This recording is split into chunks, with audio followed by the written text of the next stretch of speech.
In this multi-part series, the Black Wealth Group discusses how to evaluate real estate deals. We're going to be talking about deal evaluation and financing. There was already a video posted that Brittany and I did, so shout out to Brittany, thank you. We did a video on how to find investment properties, right? So are we looking at MLS? Are we driving for dollars? Are we sending out postcard? Whatever it may be. So if you have not seen that as of yet, please do. Please make sure that you check it out. Something I look at the time of year, I look at interest rates, and obviously my personal finances. And I also look at the purpose of the property, right? What am I looking to get out of this property? Is it going to be an Airbnb? Am I looking to flip it? Am I looking to rent it out? I think those are all different approaches. If it's an Airbnb, I may want it to be a little bit closer to stadiums, closer to downtown. Renting out your place at a certain time of year is easier if you can get in before the school year, because most people don't want to change their kids' school districts. Looking at the size of the yard, maybe, whatever it may be. But those are some of the considerations that I take into account when looking at whether to invest in a specific area. Does anyone else have different thoughts on, I know Brittany, you invest quite a bit, different thoughts on like some of the things that you look at in terms of the location? I think you hit on everything from a location standpoint that I look at. Schools. I also look at accessibility to highways. A lot of people like to be close to highways, especially in Houston. Yeah, those are the biggest things for location. Yeah, and I would also include, accessibility to highways, accessibility to stores. I know that there's some people that don't mind living, so far out in the boonies, but for me, I really like to have places that are close to stores. People can get to grocery stores. They can get to I don't want to live 5 miles, 6 miles, or, 10, 15 miles away from a grocery store. I kind of want to be there in 5 or 6 minutes. So I look at accessibility to grocery stores, great schools, and just the climate as well, right? So I remember I lived in Connecticut and I had a sports car and I lived on top of a hill, which is not conducive, right? Don't get a sports car in Connecticut and live on top of a hill. I could never get up the hill. It was just like, and the same thing in Houston. The difference here is I look at, because of the rain and the flooding, I look at the gutter systems a lot more, or like just even, is it a reservoir? Is there a way to have the water drain out away from the house? That's something that I considered a lot more in Houston that I never really looked at in Connecticut.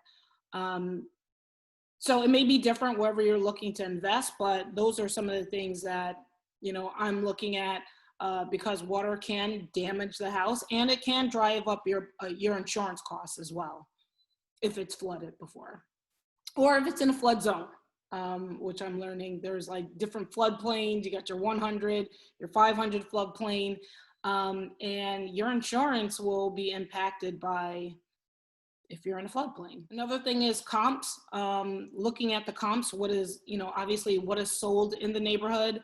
I'm trying not to buy at the top of the neighborhood. Brittany, I know that you mentioned something before that you try to, what was it, 90%? You try to keep it at like 90 or leave some room for, I guess, forced appreciation. Yeah, I try to buy and be like totally in for the house. So the purchase price and all the repairs at 80%. Especially if it's a rental. If it's a flip, even less than that, just so I can have a profit margin. And I look at demographics too. Are there changing demographics in terms of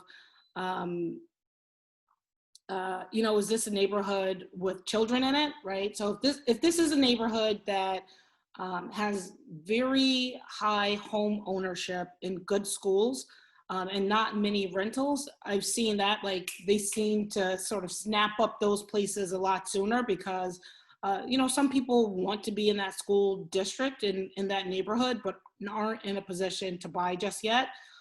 So just how quickly DOM, days on the market, how many days on the market does rentals in that area sit for? Sometimes you just see houses that are, maybe it's just too many rental properties on the market. I'm not sure what causes it. It could be maybe it's priced too high or too many other rentals on the market. But the house sits for 80 days, 100 days, 70 days, whatever it may be. My goal is to have the shortest window of time for being on the market. I look at the tax history. The mill rate, I guess, the tax rate. Obviously, all of this goes into sometimes how nice the neighborhood is. Is there a park? Is there a splash pad? Is there great schools? Yeah, it's all built into the taxes, but you also have to factor those taxes into your monthly payment, right? So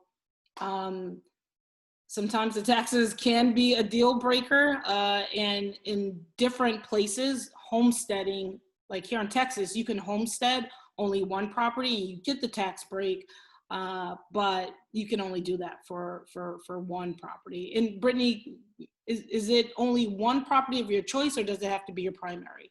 It has to be your primary. It has to be your primary. Okay. And then just like the overall layout of the home, right? Some homes just have horrible layouts. And one thing that I had to get used to here in Texas is a lot of homes have the master bedroom on the first floor. And it's not a bad thing, it's just different, right? So just knowing the market, it took me a really long time to understand why someone would want their bedroom away from their children or whatever it may be, but it's just, that's not a bad thing. But some houses just have ugly layouts. I've seen houses where you need to walk through the bathroom to get to a bedroom, which makes absolutely no sense. And that's not an easy thing to change. So even though the property may be priced very cheap, to change a layout is expensive. To do a rehab, to change the layout is going to be expensive, and it may be a little bit tougher to resell.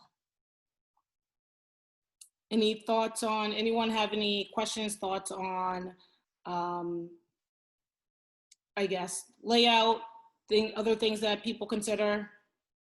Yeah, for me, when I'm looking at layout, I think about what I want to use the rental for. So if I'm renting like near a college or something like that, I'll get like a 2-2 or a 3-2, 2 bedrooms, 2 bathrooms, or 3 bedrooms, 2 bathrooms, because that's good for a roommate setup. But if I'm just renting in the city for anyone, I don't do anything smaller than a 3-bedroom, 2 bathroom. Because I feel like a lot of people with families, like a 2-bedroom, 1 bathroom, it just doesn't work for a family.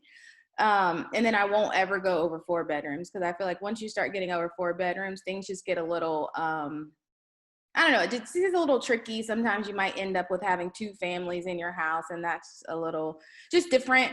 So 3-2s are really what I look for, and then I can try to make like a 4-2 or a 4-2.5 work.